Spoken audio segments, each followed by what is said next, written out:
하겠습니다. 시편 91편 1절로 2절입니다. 시작.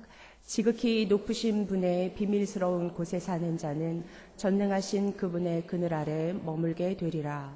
내가 여호와를 내 피난처시요 내 요새시며 내가 의지하는 하나님이라고 말하리라. 네, 전능자의 그늘이란 제목으로 서점에서 만난 하나님 2탄으로 저희 김병조 목사님께서 나오셔서 말씀 전해주실 때 큰 박수로 환영해 주시면 감사하겠습니다.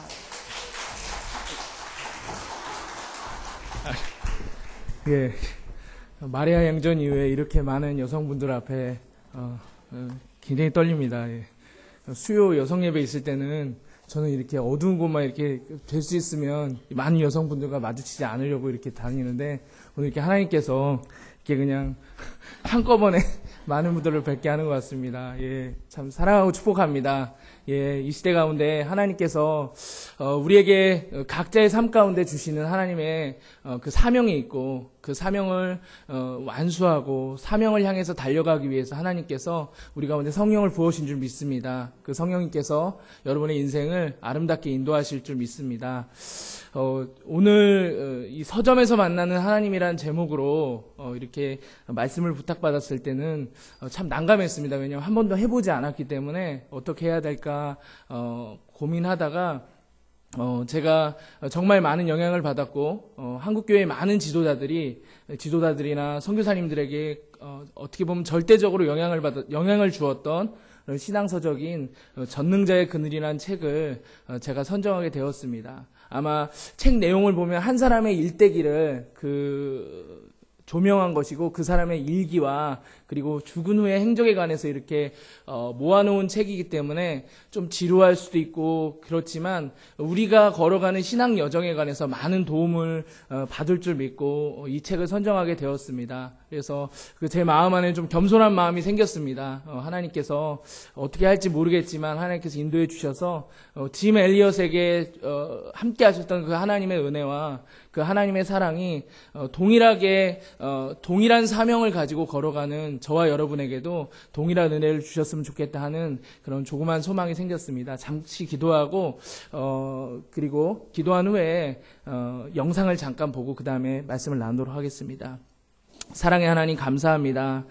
하나님 이 시대 가운데 시대가 어둡고 아프고 하나님 메마른 것 같지만 그때그때마다 하나님의 사람을 세우셔서 하나님의 은혜를 전하시는 그리고 하나님의 계획들을 빈틈없이 진행시키시는 하나님을 바라보길 소원합니다. 하나님 짐 엘리엇을 추모하고 그의 삶에 대해서 감동으로만 그치는 것이 아니라 하나님 동일하게 이 시대 가운데서도 우리에게 역사하시는 그 하나님을 붙잡고 나아가는 우리들 될 수 있도록 주님 인도하여 주시옵소서. 감사합니다. 살아계신 예수 그리스도의 이름으로 기도드리옵나이다. 아멘.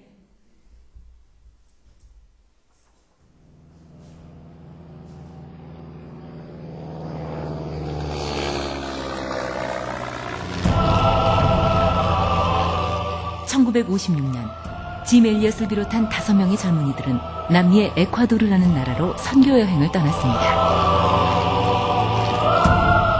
조그만 비행기를 타고 해변에 내린 이들이 와다니족에게 복음을 전하기 위해 준비를 한 지 닷새째.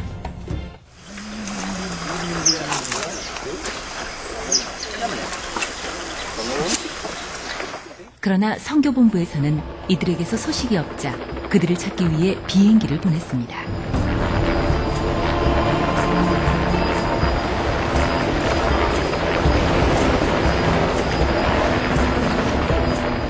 그때 그곳 해변에는 5명의 청년들이 무참하게 살해된 것이 발견되었습니다.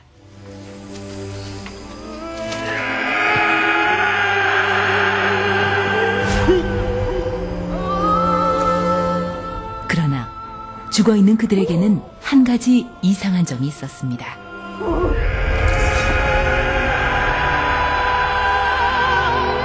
그들의 손에는 총이 있었으나 발사되지 않고 그대로 죽었던 것입니다. Well, Donnie, attack. Will you defend yourself? Will you use your guns? Son, we can't shoot the Wadani. They're not ready for heaven. We are. Promise me one thing. Just one. One thing. Sound like your mother. If you get in a jam, a real jam, then promise me you'll say these words to them. What words? The Rob Downey words. They mean, I am your friend. Your sincere friend. Bua Bia Unumbwa. Bua. Bia. And Unumbwa. Numbwa. Bua Bia Numbwa. Right? Yeah. Bua Bia. Numbwa. Bua Bia Numbwa.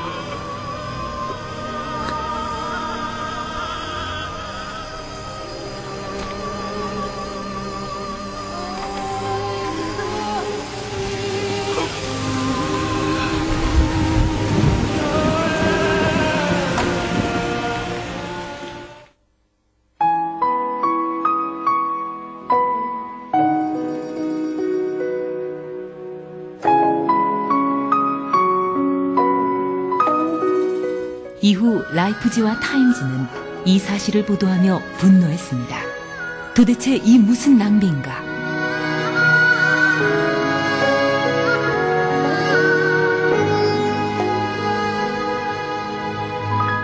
한 기자가 짐 엘리엇의 아내에게 찾아가 인터뷰를 하면서 이런 말을 했을 때 그녀는 그 기자를 똑바로 쳐다보며 이렇게 말했습니다. 낭비라뇨.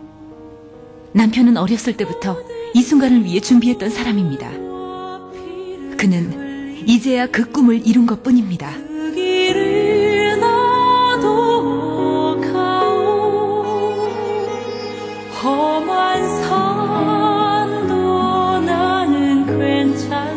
이 이야기는 여기서 끝나지 않았습니다.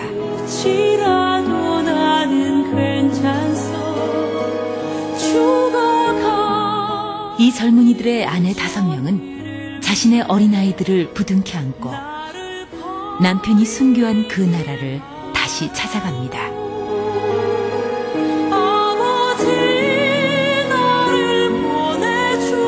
어느 날 와다니족 추장이 부인에게 물었습니다. 당신은 누구이고 우리를 위해 이렇게 애써 수고하는 이유가 무엇입니까?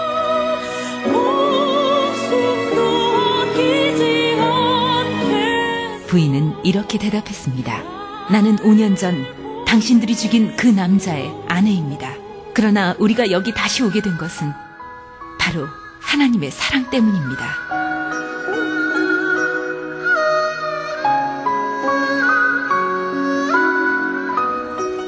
그 후로 와다니족은 모두 예수 그리스도를 영접하게 됐습니다.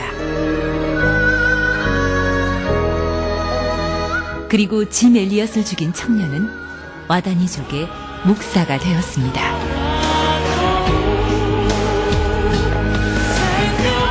어느 날 짐 엘리엇이 다니던 위튼 대학교 기숙사에서 그의 일기가 발견됐는데 그 일기장의 한 구석에는 이런 글이 적혀 있었습니다.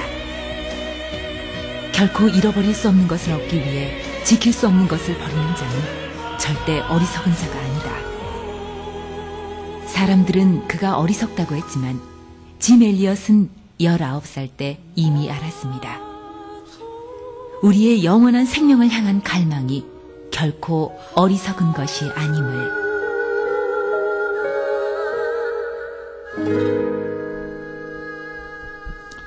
예, 영상이 이 영화입니다. 영화인데 이 전능자의 그늘이라는 이 책의 저자이죠. 짐 엘리엇과 이 4명의 선교사들의 그 삶을 영화한 이 창끝이라는 영화입니다. 영어로 더 스피어인데요. 영화가 좀 감동스럽게 만들죠. 영화이기 때문에. 근데 우리 책은 이렇게 감동스럽지만 않습니다. 영화는 그 순간을 보여줬고요. 그 순교하는 순간 그리고 준비하는 그 순간들을 보여주었지만 이제 책을 통해서는 저 순간을 맞이하게 되는 저 4명의 젊은이를 포함한 그리고 그 짐 엘리엇이 어떻게 저 자리에 갔는지, 그렇다면 그는 우리랑 다른 사람인지, 순교라는 것은 최고의 영광이고 순교는 하나님이 작정하셔야지 할 수 있는 것인데 그렇다면 왜 저 영상을 보는 것은 그냥 부담감으로만 작용하는데 그게 아니라 이 책을 보면서 짐 엘리엇도 우리와 똑같은 성정의 사람이었고 그 사람의 어떤 그 순교의 자리까지 나아가는 신앙의 여정들을 기록한 것이 이 전능자의 그늘이라는 책입니다. 그래서 이 책을 보면서 책의 본문들을 좀 읽어보려고 합니다. 그래서 읽어가면서 이제 하려고 하는데, 그러면서 이 한 사람의 신앙 고백을 좀 따라가면서 그 가운데 주시는 하나님의 은혜를 살펴보고자 합니다. 예, 이 책의 서두에 이 내용이 써 있습니다. 예, 오늘날은 영웅을 찾고 있는데 영웅은 우리가 흔히 말하는 굉장히 뛰어난 사람, 슈퍼맨과 같은 사람, 그런 사람이 아니라 오늘 우리는 신앙 가운데 짐 엘리엇이라는 한 사람, 우리랑 비슷한 사람이었지만 그 사람이 부단히 주님과 동행하면서 나아갈 때 어떻게 그가 마지막 그의 자리까지 이르렀는가. 오늘 짐 엘리엇이 총 산 그 생애는 28년입니다. 그러니까 28살 때 1956년도에 죽었습니다. 그래서 1927년도생인데 27년생인데 1956년에 이제 순교를 했습니다. 근데 그 순교한 동안에 아까 이제 영상에 나왔지만 이렇게 말을 했죠. 왜냐하면 이제 미국 사회가 그 당시 큰 충격에 빠졌습니다. 첫 번째는 과연 21세기에도 순교가 일어날 수 있는가? 이미 19세기의 그 시대에 이미 하나님을 멀리하는 자유주의 신학과 그리고 무신론이 팽배한 그리고 과학이 발달하는 시대에서 그들은 순교라는 것은 그 전에 미개한 종교에서 발생하였던 인간과의 다툼이라고 생각했습니다. 그런데 이제 21세기의 한복판에 순교의 사건이 발생했습니다. 그것도 전도 유망한 한 청년이 그것도 5명이나 살해를 당하게 되었죠. 그것을 보고 미국 사회는 큰 충격을 받았습니다. 또 아까 말씀드렸다시피 그러면서 이제 언론들은 앞다투어서 보도하게 되었습니다. 이게 무슨 낭비인가? 이게 왜 이 젊은 생명들이 가서 무슨 일들을 일으켰는가? 단순히 그냥 이 28살 된 젊은 청년들이 가서 그것도 그들의 삶의 전체가 어떻게 보면 선교를 위해서 준비했던 시간들이 엄청난데 그들이 그들이 그렇게 복음을 전하고 싶어서 갔던 그 부족에게 선교했던 그리고 만났던 시간은 며칠밖에 되지 않습니다. 그 며칠의 시간 동안의 마지막 만남이 바로 그들에 의해서 죽임을 당하는 그런 만남이 되었던 것입니다. 결과론적으로 보면 그 당시의 그 정황으로만 보면 이것은 아무것도 아닌 일이 되었습니다. 왜냐하면 그들이 가서 복음을 전했던 것도 아니고 학교를 세운 것도 아니고 교회를 세운 것도 아니었습니다. 그리고 그 사람들이 개화되거나 뭐 어떤 영향력을 발휘한 것도 아니었습니다. 그냥 죽었던 것입니다. 그런데 그 이후에 일들이 하나님이 하신 일들이라는 것을 나타내 보여주고 있죠. 왜냐하면 이제 그들이 죽고 들어간 자리에 그들의 아내와 그들의 자녀들이 들어가게 되었습니다. 기적 같은 일이죠. 그래서 이 책의 저자인 엘리자베스 엘리엇도 1년 동안 간호사 공부를 한 다음에 같이 그 4명의 나머지 선교사님 아내들과 더불어서 그 와다니 부족으로 들어가게 됩니다. 근데 참 신기한 것은 그때까지 그들이 왜 그렇게 호전적이었냐면 에쿠아도르라는 땅은 그 당시만 해도 미전도 종족이었습니다. 그리고 부족 전쟁들이 여전히 벌어지고 있었습니다. 그 부족 전쟁은 굉장히 잔인한 것이어서 한 부족을 습격해서 죽이고 나면 그 부족이 더 이상은 도발하지 못하도록 다른 부족의 사람을 잡아먹는 식인의 풍습들이 아직 남아있는 그 당시의 곳이 바로 에쿠아도르였고 그 부족들이었습니다. 그러니까 어떻게 보면 무모한 일이었죠. 근데 그 부족이 이제는 지금 2000년대를 가고 있는 그 땅은 이제 굉장히 많은 기독교인들이 생기게 되었고 그 부족 자체는 그리스도인의 공동체가 되었고 그곳에 그 가해자였던 사람들이 회심하게 되었고 이제 목회자가 되었고 그런 내용들의 결과물들을 우리가 볼 수 있습니다. 그래서 하나님이 하신 일들을 보게 되었죠. 이 영화는 극적인 장면을 나타냈는데 이제 우리는 책을 살펴보면서 이 짐 엘리엇이 어떠한 일들을 통해서 하나님께 나아가게 되었는지 이것을 통해서 이 한 사람의 생애를 통해서 우리가 무엇을 바라보길 원하는지 한번 좀 바라보았으면 좋겠습니다.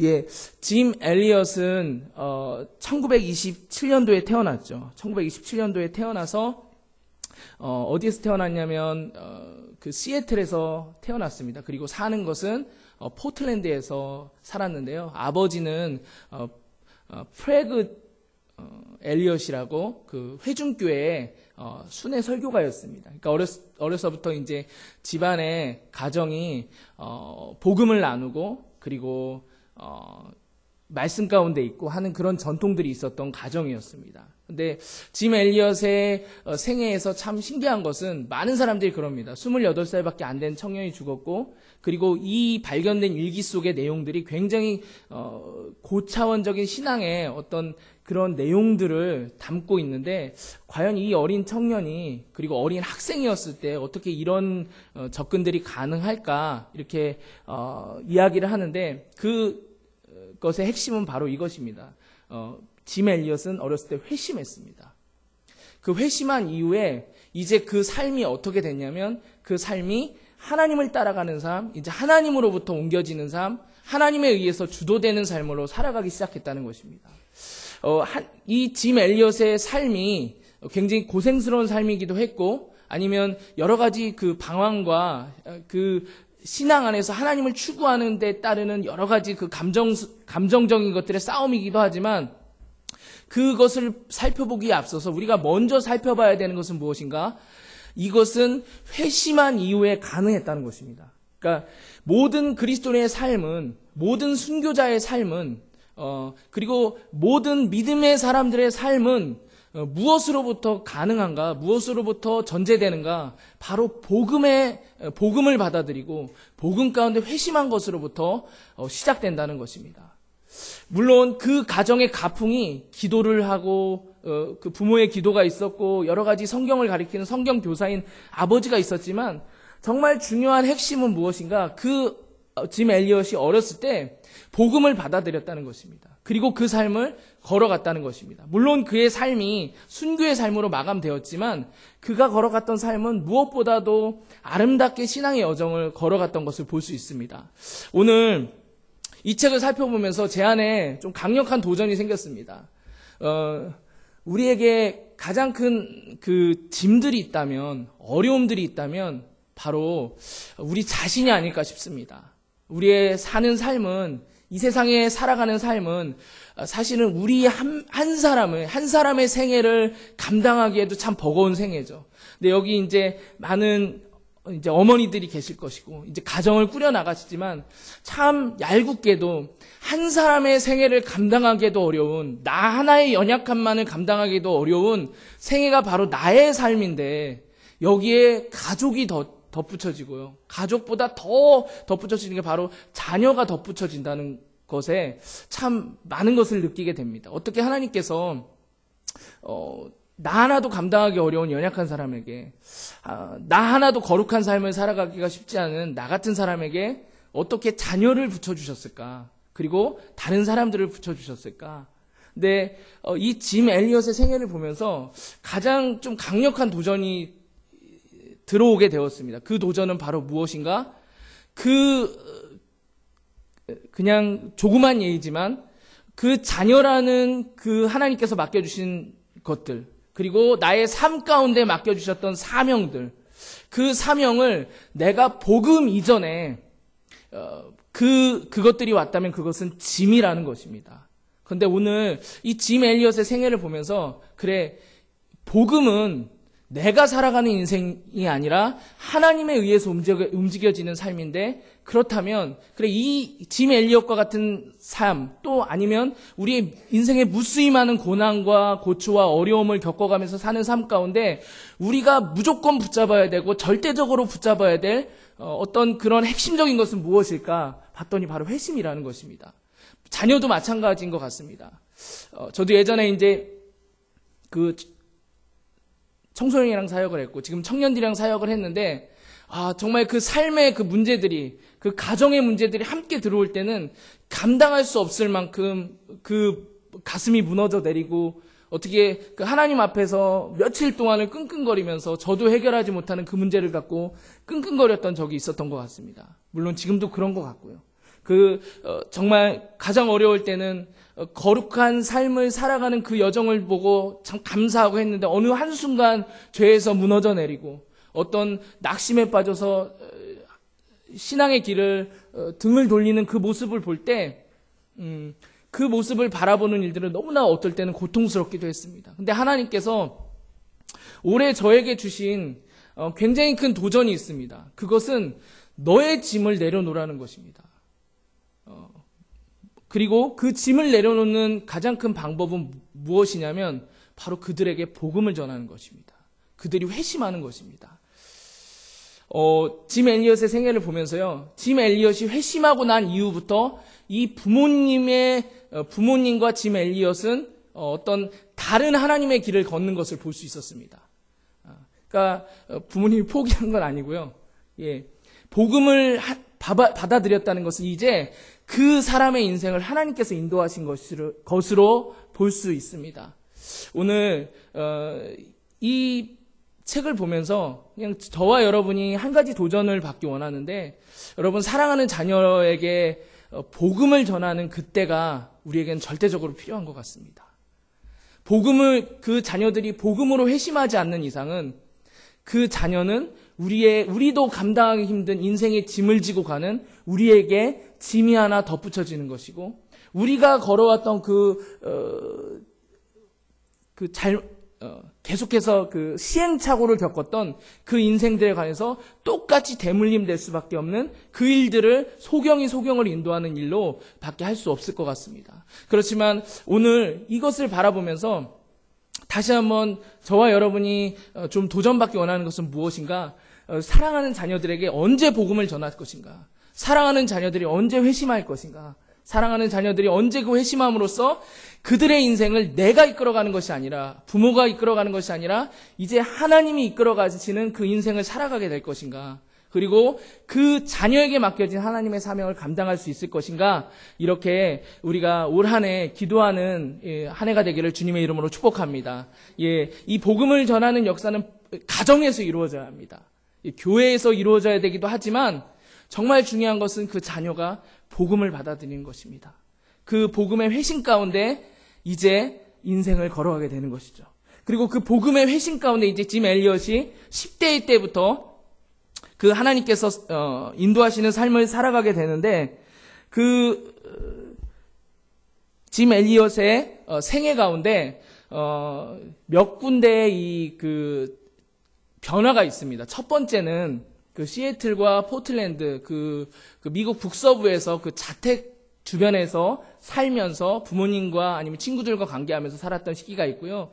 그리고 짐 엘리엇이 시카고의 휘튼 대학교로 갔을 때 그곳에서 대학교에서 이제 헬라어를 전공을 했습니다. 그곳에서 이제 본격적으로 복음을 위해서 살아가던 시기의 일들에 관해서 이제 적어 놓았습니다. 그리고 그 다음은 이제 선교를 위해서 준비했고, 그 다음에 에콰도르를 건너가서 에콰도르에서 6년 동안 준비를 하다가 이제 그 죽임을 당하게 되죠. 이렇게 그 삶이 진행이 됩니다.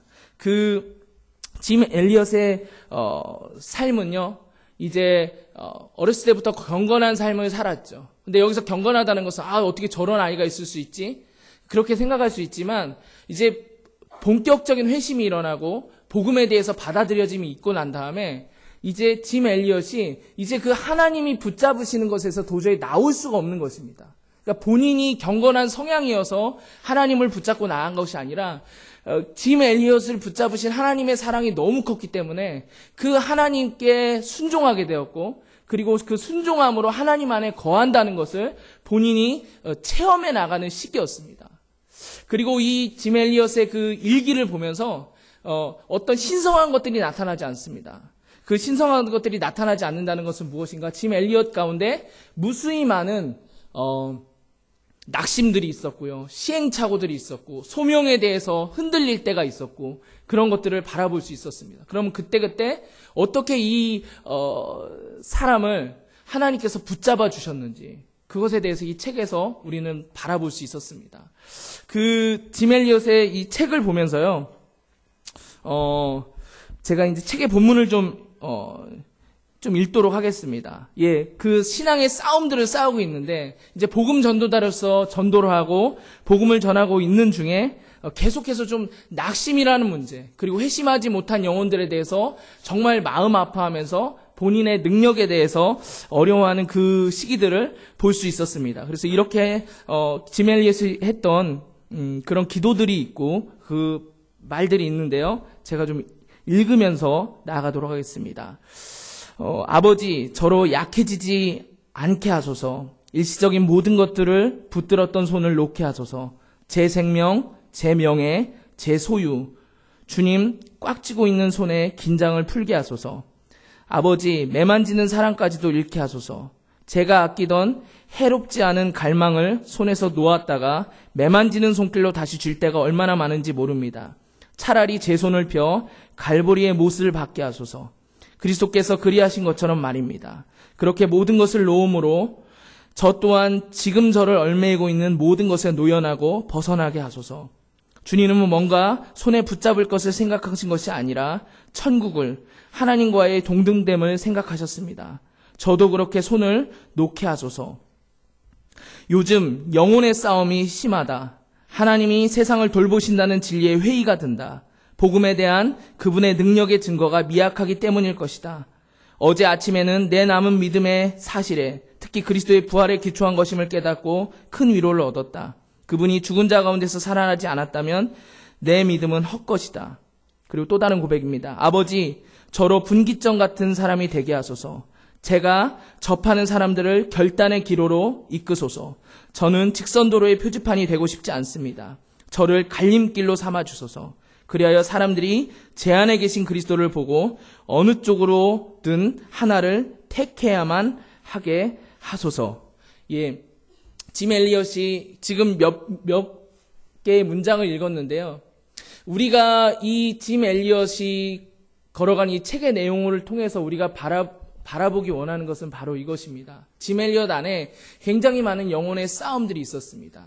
고난들이 있었고, 제일 견디기 힘들었던 것은 오랜 시간 동안 경건하게 사역을 하고 한 사람을 위해서 기도하고, 짐 엘리엇의 생애는 그 당시에 시대가 그렇겠지만 전도자의 삶이었습니다. 계속해서 전도하고 복음을 전하고 그렇게 했는데, 전도자에게 주어지는 가장 큰 어려움은 그거지 않습니까? 낙심이죠. 사람이 변하지 않고 회심이 일어나지 않은 것을 볼 때 이 마음 안에 급격한 그 낙심이 밀려 들어오게 됩니다. 그곳에서 영혼의 싸움을 하게 됩니다.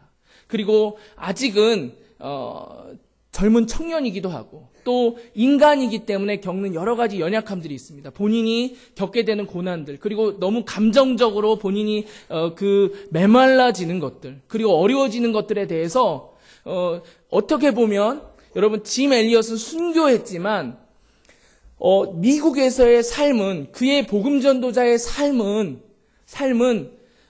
성공적인 삶은 아니었습니다. 우리가 객관적으로 봤을 때 그의 삶 속에는 계속해서 무엇인가 우리가 흔히 기대하는 막 많은 회심자들이 일어나고 교회가 세워지고 계속해서 후원금들이 채워지는 그 삶이 아니라, 어떤 경우에 본인의 신앙의 결단으로 말미암아 후원금이 끊기기도 하고, 그리고 오해가 생기기도 하고, 그리고 같이 사역하는 사람들의 성장이 더딘 것 때문에, 영적 성숙이 더딘 것 때문에 괴로워하기도 하고, 그런 신앙의 여정들이 짧은 생애였지만 계속해서 녹아져 있다는 것입니다. 그렇다면 이것이 우리에게 무엇이 중요하겠습니까? 이 여정을 저와 여러분이 똑같이 가고 있다는 것이죠. 우리의 삶 가운데 가장 두려울 때가 그런 것입니다.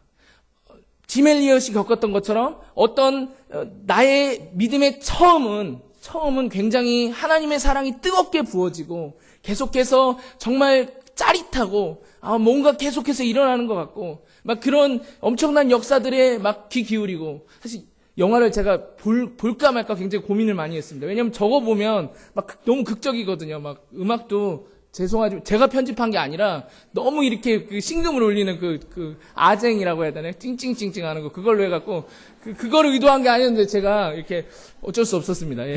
그래서 제가 순간 이렇게 너무 빠지시는 것 같아서 이거 어떡하나 큰일 났다 이렇게 했는데, 그 여정이 아니라 우리가 정말 붙잡기 원하는 것은 무엇이냐? 이 책을 통해서 우리가 동일하게 겪는 그런 영적인 업앤다운, 그리고 우리가 그 영적인 낙심들 가운데 우리는 이렇게 생각할 수 있다는 것이죠. 실패했나? 짐 엘리엇이 지금 고백한 것처럼 내가 하나님께 멀어져 있나? 아니면 내가 죄를 지었나? 과연 하나님은 나를 돌보시나?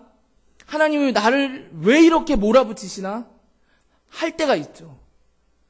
근데 이 신앙의 여정이 우리가 위험해질 때는 언제냐면 나만 그렇게 가는 것처럼 생각할 때, 나만 이 신앙의 어려운 여정 가운데, 고난의 여정 가운데 가는 것처럼 할 때, 나만 보이지 않는 하나님을 나 혼자만 애써서 붙잡는 것처럼 생각할 때 우리 가운데 낙심이라는 굉장히 큰 영적인 장벽에 부딪히게 된다는 것입니다. 근데 오늘 이 책을 보면서, 그리고 나중에 이제 엘리자베스 엘리엇이 이렇게 말했죠. 이 여정 자체가 바로 우리가 하나님께 가고 있다는 증거라는 것입니다. 이것들 자체가 우리가 하나님과 가까이 있다는 증거라는 것입니다. 마치 이것을 짐 엘리엇은 그렇게 표현합니다. 나중에 어떻게 깨닫냐면, 아이를 낳는 것은 임신을 하고 잉태를 하고, 그리고 아이를 어머니의 태중에서 키우고, 그리고 그 위험한 거, 봄, 여름, 가을, 겨울, 그러니까 추위도 겪고 더위도 겪어야 되는데, 그 가운데 수고와 애씀 가운데, 그리고 정말 그 생명에 대한 귀중함을 느껴가면서, 그 생명을 지키겠다는 결단을 느껴가면서 살아가는 것이, 살아가고 마지막에 출산을 경험하는 것처럼 우리의 신앙 여정도 그러하여야 하는데, 오늘날, 그 당시도 그렇지만 오늘날도 그렇죠. 오늘날 많은 그리스도인들은 잉태하자마자 출산하려고 한다. 아직 자라지도 않았는데 출산하려고 한다. 그렇기 때문에 우리 가운데 너무나 많은 오류들이 범하게 되는데, 그것은 무엇인가? 바로 수많은 영적인 낙태들이 이루어진다.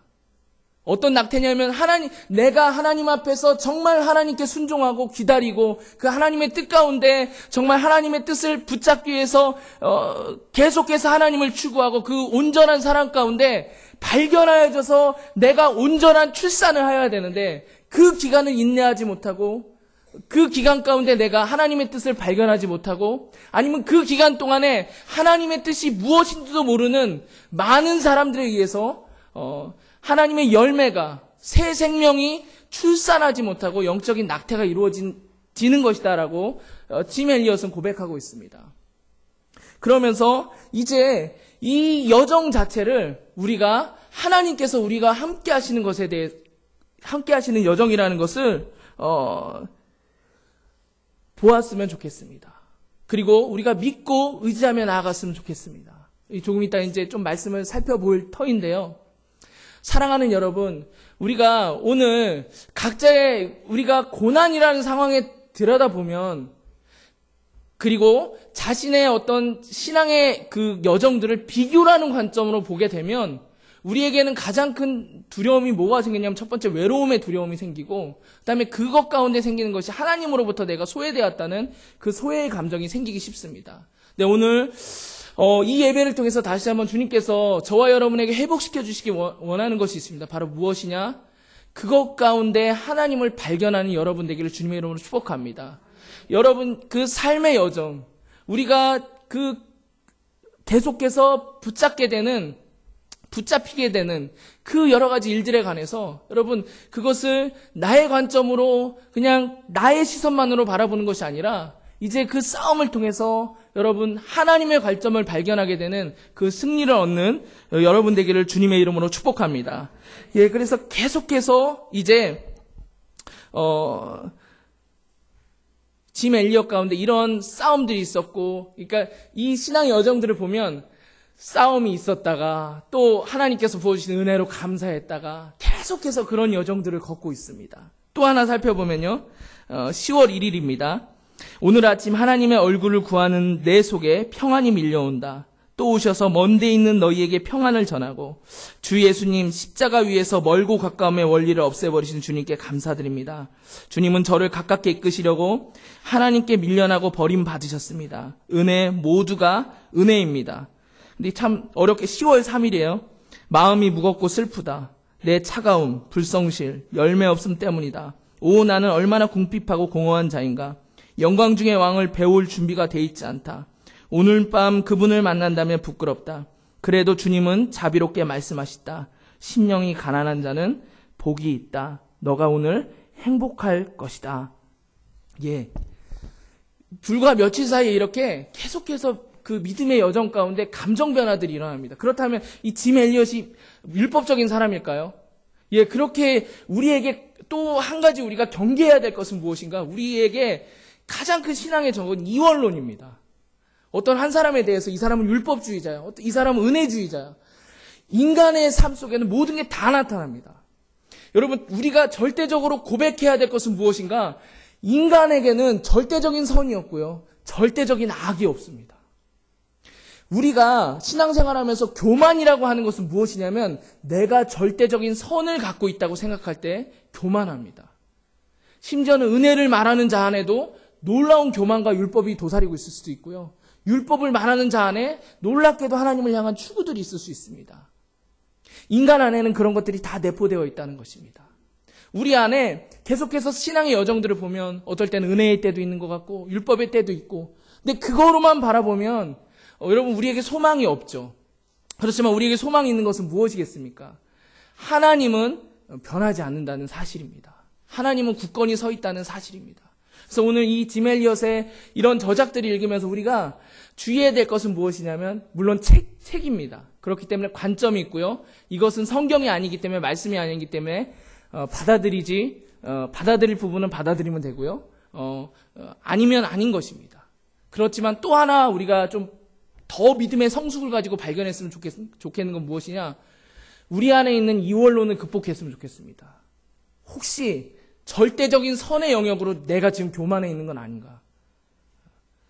나 빼곤 다 율법주의자 같고 나만 은혜에 있는 것 같고, 그게 우리의 신앙에 굉장히 무서운 그 독처럼 다가오는 것입니다. 오늘 이런 저작들을 읽으면서 또한 우리가 신앙생활 하면서 이 삶 가운데 우리가 부딪혀야 되는 것은 무엇인가? 오로지 절대적인 선은 하나님께만 있다는 것입니다. 날마다 그것을 겸손하게 고백하며 나아가야 될 줄 믿습니다. 오늘 짐 엘리엇의 생애도 그런 생애였던 것 같습니다. 우리에게 절대적인 그런 선은 없습니다. 절대적인 의의는 없습니다. 오직 예수님으로부터만 납니다. 우리가 심지어는 그런 고백도 하죠. 우리가 개혁적인 교회에 있다고 하는 분들 가끔 만나보면요, 무섭게 정죄합니다. 오늘이 교회에서 왔다 가면 다 죄인이에요. 저는 그런 데 가면 무릎 꿇고 있습니다. 누가 될까봐. 근데 거기에 보면요, 무섭게 도사리는 자기의가 있습니다. 무섭게 도사리는 자기의 기준에 절대적인 선이 있는 것 같습니다. 그게 아니라 우리는 하나님 앞에서 계속해서 연약한 존재입니다. 그 연약함들이 반복되고 죄악들이 일어나고 인생에, 이따가 말씀에서 보겠지만 인생에 올무들이 있습니다. 그러나 우리가 계속해서 붙잡아야 될 것은 무엇인가? 늘 율법과 은혜를 오고 가는 나, 그리고 죄악과 거룩함을 오고 가는 나 가운데서도 굳건하게 나를 붙잡고 계신 하나님이 있다는 것을 우리가 발견해야 되는 것입니다. 그리고 그분을 통해서 이 한 사람의 생애를 어떻게 이끌어 가셨는지, 이 사람의 생애를 어떻게 이루어 가셨는지, 또한 이 사람의 생애가 순교의 영광으로 올려드려졌고 수많은 열매를 맺었듯이, 순교하는 얘기는 아니고요, 마찬가지로 우리가 동일하게 이 길을 걷고 있지 않습니까? 우리 안에도 매일매일 이러한 싸움들이 있고, 근데 이 싸움 자체가 우리는 낙심하게 되죠. 왜냐하면 사단이 계속해서 이 싸움하는 것 자체가 너는 잘못된 거야, 넌 얼마나 연약하니, 너는 위선자야, 계속해서 이런 음성 속에서 우리가 두려움을 갖고 있지 않습니까? 근데 그게 아니라는 것이죠. 수많은 사람들이 영적인 동일한 여정들을 걸어가고 있습니다. 근데 이것 가운데 이제 하나님의 은혜를 발견하게 되는 거죠. 은혜 하나님께서 계속해서 은혜를 주시는 것을 발견하게 됩니다. 한 사람의 낙심을 계속해서 낙심 가운데 빠지지 않게 합니다. 반드시 하나님께서 보면은 은혜로 일으키십니다. 반드시 은혜로 다시 한번 붙잡아 주십니다. 또 자기에 빠질 때, 낙심할 때 하나님이 또 기가 막힌 은혜로 건져내십니다. 깊은 수렁에서.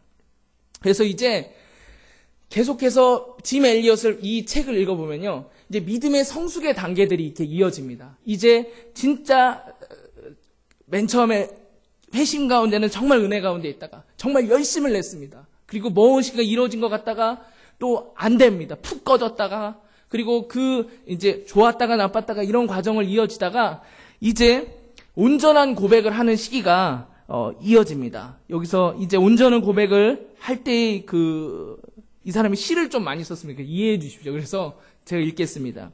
주께서 제 모든 소유를 가져가시고 주님 자신을 주시니 어인 일입니까? 이제 주 외에는 내 것이 없으니 오직 주님만이 제 보배 되십니다. 전부 취하시고 주님을 다 주시되 이 땅에 썩을 재물과 같지 않은 모든 영원한 것과 함께 주십니다. 생명과 경건에 속한 모든 것을 얻고 주와 함께 부요한 천국에 후사된 나 이제 하나님의 옷을 입었습니다. 십자가 지신 주님을 친구 삼아 모든 것을 잃고 모든 것을 얻으니 참으로 신기한 고백입니다. 예, 이제 그 선교지로 가기 얼마 전부터 이런 고백들이 나오기 시작합니다. 하나님께 붙들려 있고 우리가 걸어가는, 하나님과 동행하는 신앙의 여정을 우리가 잘 살펴볼 수 있습니다. 성경은 아니지만 그래도 우리가 이런 고백들을 통해서 도움받을 수 있는 것이죠. 계속해서 그런 과정만 있는 것은 아니다. 우리 가운데 이제 하나님께서 우리에게 언젠가는 온전한 고백을 이끌어내실 것이다. 그리고 그 온전한 고백을 향해서 온전한 고백 다음에 이제 벌어지는 것이 무엇인가? 이제 사명을 주신다는 것입니다. 사명을 감당하게 하시는데 짐 엘리엇이 좀 오랜 기간 동안 어디를 가야 될지 굉장히 망설이고 하나님의 응답이 없었기 때문에 계속해서 문을 두드리는 일들을 반복했습니다. 또한 이 성향이 그런지 모르겠는데 그 엘리자베스 엘리엇은 결혼하고 싶었던 것 같아요. 근데 짐 엘리엇은 끝까지 하나님의 뜻을 구해야 된다고 해서 이 여자를 좀 기다리게 했습니다. 그래서 결국 결혼식도 선교지 가서 이제 가서 이제 하게 되었죠. 보면 성향이 좀 그렇습니다. 이것은 제가 봤을 땐 개인적인 성향인 것 같습니다. 또 우리가 어떤 분들은 이해할 수 없는 성향 같기도 하고 어떤 분들은 또 이 성향이 될 수도 있고 그런 것 같습니다. 하지만 중요한 것은 이 여정 가운데 우리가 발견해야 될 것은 하나님께서 어떠한 성향의 사람이든지 간에 이제 하나님께서 원하시는 마지막 그 고백은 온전한 주를 향한 고백, 온전한 주님을 사랑한다는 고백 가운데 하나님께서 우리를 인도하신다는 것입니다. 그리고 그 다음에 사명을 주시죠. 그래서 7월 14일 날 이제 하나님께서 보여주시는 길을 갑니다. 근데 참 짐 엘리엇은 말씀의 사람이었습니다. 말씀을 통해서 계속 하나님의 인도함을 받는데요. 이제 참 오랜만에 이제 하나님께서 그 사명의 지역으로 인도하십니다. 7월 14일 열흘 전 하나님께 말씀을 구했었다. 에콰도르로 가라는 인도하심의 말씀을. 오늘 아침 뜻하지 않은 곳에서 말씀이 주어졌다. 별뜻 없이 출애굽기 23장을 읽고 있는데 20절이 생생히 다가왔다. 내가 사자를 내 앞서 보내어 길에서 너를 보호하여 너로 내가 예비한 곳에 이르게 하리니 너는 삶과 그 목소리를 청종하고 지금까지의 느낌으로 그리고 약속에 대한 단순한 믿음으로 나는 이렇게 주어진 말씀을 하나님의 인도로 받아들였다. 하나님의 뜻에 따라 에콰도르로 가겠다고 티드마 씨에게 편지를 쓰라는 인도하심으로 말이다. 예. 소명을 위해서 기도했을 때는 하나님께서 어디로 가야 될지 말씀하시지 않았습니다. 근데 자신에 대해서 극복하고 온전하신 주님을 받아들였을 때 그냥 자연스럽게 하나님께서 가야 될 지역으로 말씀하셨습니다.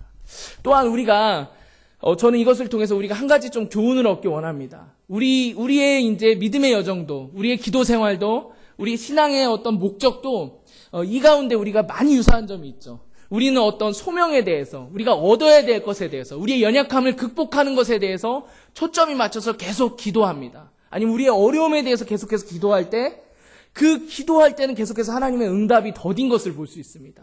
하나님의 응답이 이루어지지 않는 것을 볼 수 있습니다. 근데 그때 하나님께서 우리 가운데 원하시는 중요한 메시지가 있습니다. 그 메시지는 바로 내가 변해야 되고, 내가 변하는 것이 그리스도의 보혈로 내가 변하는 것을 하나님께서 원하시고 요구하시고, 그 다음에 이 온전한 고백이 있는 다음에는 이제 하나님께서 모든 것을 열어주시고 그 다음에 부어주시는 것을 볼 수 있습니다. 예수님의 기도를 살펴보면요, 예수님의 기도는 하나님의 뜻을 구하는 기도였고 자기 유익을 구하지 않는 기도라고 우리는 배웠습니다. 그리고 주기도문에 보면 하나님의 뜻을 먼저 구했죠. 하나님의 나라가 임하는 것을 구했고, 우리의 기도, 우리의 그 신앙이 마찬가지로 오늘 우리가 계속해서 좀 더 진지하게, 좀 더 깊이, 좀 더 객관적으로 좀 바라보기 원하는 것은 무엇이냐면, 하나님께서 무엇에 관심을 두고 계시는가, 하나님께서 나에게 정말 원하시는 건 무엇인가를 좀 이런 여정들을 통해서 발견했으면 좋겠습니다. 하나님께서는 하나님의 뜻이 이루어지기 위해서는 나의 뜻이 없어져야 됩니다. 짐 엘리엇의 생애를 보기도 하고요. 우리의 모든, 저도 이제 목회자니까 목회자들도 마찬가지고, 우리 여기 있는 모든 분들, 믿음의 여정 똑같이 걸어갈 때 우리 가운데 정말 중요한 것은 우리가 하나님의 뜻에 관해서 구한다고 생각하는 모든 것들이 나의 뜻 가운데 있었다는 것입니다. 그런데 나의 뜻이 있으면 너무나도 안타깝지만 하나님의 뜻은 들어올 수가 없고 나타날 수가 없다는 것입니다. 오늘 이 짐 엘리엇의 이 삶의 신앙의 여정을 보면서 엘리엇이 사명을 받은 것을 보면서 오늘 우리는 무엇을 놓고 기도해야 될까요? 나를 위해서 기도해야 합니다. 나의 변화를 위해서 기도해야 합니다. 오늘날 선교가요, 참 안타깝게 너무나도 감정주의로 가는 것 같습니다. 선교지는 하나님이 역사하는 곳이기 때문에 물론 회심이 일어납니다. 그렇지만 그것에만 집중해서 자신의 삶에 대해서 돌아보지 못한 사람들이 있습니다.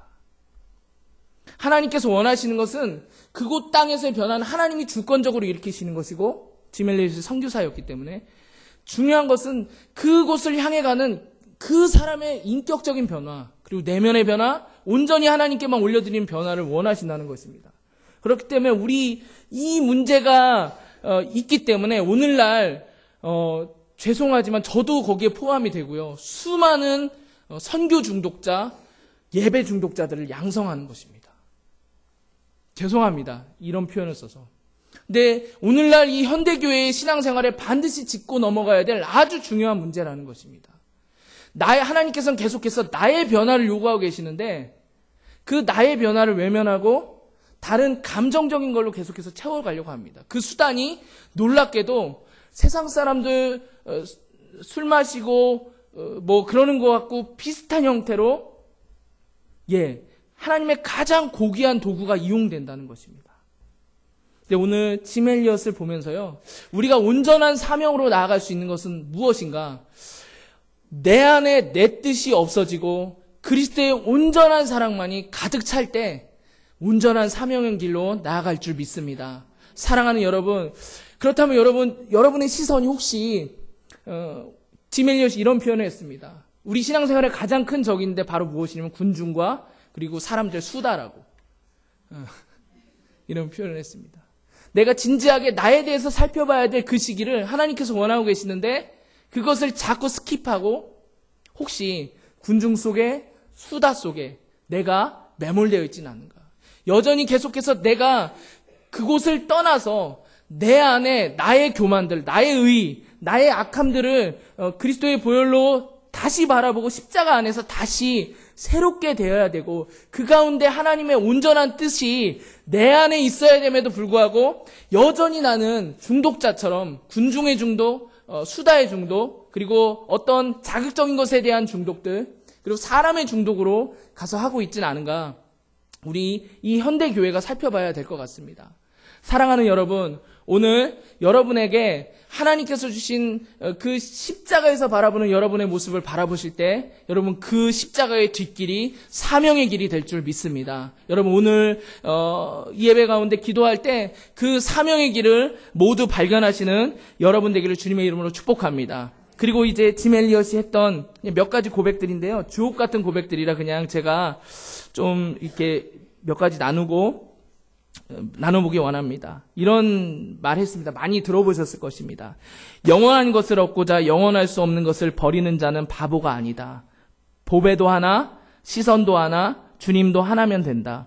하나님, 마른 막대기 같은 제 삶에 불을 붙이사 주님을 위해 온전히 소멸하게 하소서. 나의 하나님, 제 삶은 주의 것이오니 다 태워주소서. 저는 오래 사는 것을 원치 않습니다. 다만 주 예수님처럼 꽉 찬 삶을 원합니다. 아버지, 제 생명을 취하소서. 주님의 뜻이라면 제 피를 취하소서. 주님의 삼키는 불로 제 피를 태우소서. 제 것이 아니기에 아끼지 않겠습니다. 주님 가지소서. 다 가지소서. 제 생명을 세상을 위한 희생으로 부으소서. 피는 주님의 제단 앞에 흐를 때만 가치 있는 것입니다. 아멘. 예, 마지막에 이런 고백들을 남겼습니다. 이 짐 엘리엇의 생애가요, 이러한, 제가 짧은 시간이라, 그리고 이 책 내용을 드문드문해서 여러분 막 헷갈리실 수도 있겠지만, 이런 신앙의 여정들을 걸어갔습니다. 그리고 마지막에 이 사람의 순교가 빛날 수 있는 것은 영화의 장면처럼 그런 장면이 아니라, 그가 연약한 가운데서도 인도하셨던 하나님에 의해서 그에게 맡겨주신 인생의 사명을 완수했다는 것입니다. 이루었다는 것입니다. 오늘 같이 말씀을 좀 저희들 아까 아침에 앞에 읽었잖아요. 같이 시편 91편 1절 2절 말씀은 좀 읽기를 원합니다. 같이 한번 읽어보기 원합니다. 시작. 지극히 높으신 분의 비밀스러운 곳에 사는 자는 전능하신 그분의 그늘 아래에 머물게 되리라. 내가 여호와를 내 피난처시요 내 요새시며 내가 의지하는 하나님이라고 말하리라. 예, 1절 2절만 제가 부탁을 드렸는데요. 이 내용이 바로 오늘 이 짐 엘리엇이 걸었던 생애, 그리고 우리에게 궁극적으로는 은혜가 되는 말씀이 됩니다. 왜냐하면 오늘 시편의 기자는 이렇게 표현합니다. 지존자 가장 높은 곳에 있는 그 뜻을 헤아릴 수 없는 그 하나님 안에 거하는 자는 복이 있도다. 그 안에 거하는 자는 어떤 복이 있냐면 전능하신 분, 전능자의 날개 그늘 아래 그가 머물게 될 것이다. 그래서 그 사람은 이렇게 고백하게 될 것이다. 주는 내 피난처시요 내 요새시며 내가 의지하는 하나님이라고 말하여라. 예, 그 전능자의 그늘 아래 모여있는 그 사람의 마지막의 고백은 무엇이냐? 주는 내 힘이시요 내 피난처시요 내 방패라고 이렇게 고백하고 있는 것입니다. 전능자의 그늘의 넓이는 어떻게 될까요? 예, 세상 끝까지 되겠죠. 전능자의 그늘이 못 가리는 곳은 없을 것 같습니다. 세상에 아무리 큰 건물이라도 그 건물이 가릴 수 있는 그늘의 한계는 아주 명백하게 지어져 있죠. 그렇지만 하나님의 날개 아래, 전능자의 날개 아래 지존자의 은밀한 곳에 들어가는 자에게 주는 복인 전능자의 날개 아래 있는 자들의 그 보호함의 넓이는 한이 없는 것입니다. 한정할 수 없는 것입니다. 근데 오늘 이 시편의 기자가 왜 이런 고백을 했는지 이렇게 밑에 말씀에 보면 이렇게 나와 있습니다. 3절 말씀에 참으로 그분은 너를 새 사냥꾼의 덫에서 죽을 병에서 구원하실 것이다. 하나님께서 너를 그 깃털로 감싸주시니 내가 그 날개 아래로 피할 것이며 그 진리가 내 방패와 성벽이리라. 너는 밤에 엄습하는 공포나 낮에 날아오는 화살을 두려워하지 않을 것이다. 어둠을 활보하는 흑사병이나 백주대낮에 넘치는 재앙도 두려워하지 않으리라. 내 곁에 1000명이 넘어지고 내 오른쪽에서 1만 명이 쓰러져도 내게는 가까이 이르지 않으리라. 어떤 해악도 내게 다치지 아니하고 어떤 재앙도 내 장막 가까이에 이르지 못하리라. 그리고 이렇게 14절 15절에 이렇게 말씀하십니다. 여호와께서 말씀하신다. 그가 나를 사랑하니 내가 그를 구하리라. 그가 내 이름을 알았으니 내가 그를 높이 올리리라. 그가 나를 부를 것이니 내가 응답하리라. 내가 그의 고통과 함께 하겠고 그를 건져 영광스럽게 하리라. 아멘. 예, 지존자의 그늘 아래 있는 자, 그 하나님의 날개 아래 있는 자에게 하나님께서 오늘 시편 이 말씀을 통해서 이 짐 엘리엇의 생애를 통해서 말씀하시는 건 무엇입니까? 우리의 인생은 올무에 걸리지 않는 인생이 아니라는 것입니다. 우리의 인생은 수많은 마치 군대의 부비트랩처럼 어디서 터질지 모르는 계속해서 오는 올무와 그리고 우리의 영혼을 향해서 쫓아오는 사냥꾼과 같은 세상의 고난들과 그 대적들의 그 움직임들이 있는 곳이 바로 우리 인생이라는 것입니다. 그런데 우리는 올무에 걸리지 않는 인생이 마치 하나님께 복을 얻는 인생처럼 우리가 생각할 수 있는 것이죠. 그래서 올무에 걸리지 않는 인생이 복된 인생이다. 그러면 올무에 걸린 인생 같은 나의 인생은 그러면 복이 없는 인생인가? 나는 하나님께 버림받은 인생인가? 그렇게 생각할 수 있다는 것이죠. 마치 짐 엘리엇도 그 관점에서 보면 그렇게 생각할 수 있을 만큼 인생의 고난들이 많았고요. 그리고 잘 되지 않았던 본인이 잘 이루지 못했던 그것을 뒤로 하고 에콰도르로 갔지만 결국 실패하고 세상의 눈으로 봤을 땐 실패하고 돌아온 것을 볼 수 있습니다. 그렇지만 오늘 이 말씀을 통해서 우리에게 다시 한번 하나님께서 주시는 도전은 무엇인가? 인생은 올무가 있다. 인생은 수많은 적들로 둘러싸인 상황이 올 수도 있다. 그 상황 가운데 계속해서 그 기승전결이 반복되는 것이 인생이다. 그러나 믿음의 사람이 무엇을 기억해야 되는가? 전능자의 그늘은 한계가 없는 것이다. 그 전능자의 그늘 아래 있는 자에게는 하나님께서 그 올무에서 건지실 것이고 기가 막힌 수렁에서 건지실 것이고 그것으로 말미암아 하나님의 살아계심을 바라볼 수 있는 것이 우리의 믿음의 사람의 여정인 것이다. 그렇다면 올무에 걸렸다고 낙심하지 말고 그 올무에 걸린 것을 전능하신 하나님께서 전능하신 하나님을 나타내실 그것으로 믿음으로 고백하면서 나아가는 것이 믿음의 사람이다 라고 오늘 이렇게 하나님께서 우리에게 말씀하고 있는 것입니다. 하나님께서 이렇게 말씀하십니다. 내가 너를 사랑하였다. 그렇기에 내가 너를 건졌다. 그리고 내가 너를 부를 것이고 내가 고통과 함께 있지만 기억해라. 내가 반드시 너를 영광의 자리로 이르게 할 것이다. 이것이 하나님께서 오늘 말씀하시는 것입니다. 오늘 우리 모든 믿음의 여정 가운데 그 여정들을 여러분 하나님 앞에 올려드렸으면 좋겠습니다. 우리의 모든 연약함도 올려드렸으면 좋겠습니다. 여러분 우리 죄악 많이 짓죠. 죄 짓고 사는 인생이죠.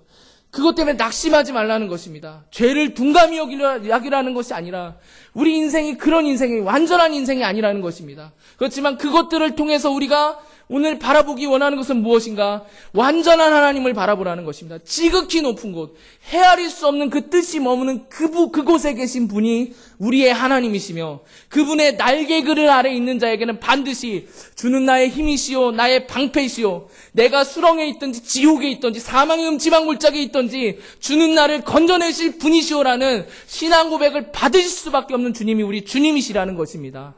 그것을 오늘 그렇다면 그 말씀 안에 있었던 짐 엘리엇은 그렇게 순교할 수 있었던 것이죠. 그 인생의 길을 걸어갈 수 있었던 것이죠. 똑같습니다. 우리 각자 인생 가운데 하나님께서 짐처럼 주신 것이 있고 우리 인생 가운데 연약함으로 주신 것이 있고 가시도 있을 것 같고 여러 가지 있지만 이제 그것을 바라보고 내가 판단해서 낙심하고 그냥 무관심해지고 신앙에서 떠나고 그러지 말고 그것을 통해서 연약한 나를 직시하고 전능하신 하나님을 다시 붙잡는 오늘 이 예배가 되기를 주님의 이름으로 축복합니다. 그것을 오늘 말씀하는 것입니다. 이 전능자의 근을 보면서 이 영적인 삶 좋구나 이거 아닙니다. 이게 아니라 하나님의 뜻을 따라가는 자, 하나님의 사랑 안에 있는 자가 걸어가는 길은 반드시 열매가 있구나. 반드시 영광의 자리에 가는구나. 짐 엘리엇만 그런 게 아니라 여기 있는 너무나도 평범한 삶을 살아간다고 생각하고 그냥 소외된 삶을 살아간다고 생각하고 외롭다고 생각하는 삶을 살아간다고 생각하는 우리가 동일하게 그 길을 걸어갈 수 있다는 것입니다. 전능자의 그늘은 어떤 그늘입니까? 그 그늘 아래 아주 귀중한 보배가 숨겨져 있습니다. 그것은 무엇입니까? 실패하지 않는 하나님의 사랑이 숨겨져 있습니다. 포기하지 않는 하나님의 사랑이 숨겨져 있습니다. 반드시 자신의 자녀를 사랑하는 자녀를 영광에 이르게 하는 하나님의 능력이 숨겨져 있습니다. 그것을 오늘 우리가 믿음으로 고백하며 나아가는 여러분 되기를 주님의 이름으로 축복합니다. 예, 우리 이 시간 같이 한번 기도하기 원합니다. 기도할 때 우리 찬양했으면 좋겠는데요. 찬양팀 좀 도와주세요. 우리 아까 세상 소망 다 사라져가고 그 찬양 같이 한번 올려드리고 우리 같이 기도했으면 좋겠습니다. 우리 아까 짐 엘리엇이 이런 고백을 했죠. 예, 하나님 마른 막대기 같은 제 삶에 불을 붙이사 주님을 위해 온전히 소멸하게 하소서. 나의 하나님, 제 삶은 주의 것이오니 다 태워주소서. 저는 오래 사는 것을 원치 않습니다. 다만 주 예수님처럼 꽉 찬 삶을 원합니다. 하나님, 오늘 이 순간에 하나님 나의 연약함을 주께 올려드리고 그 전능하신 하나님의 얼굴을 보기 원합니다. 우리 이런 마음으로 찬양하고 같이 한번 기도하기 원합니다.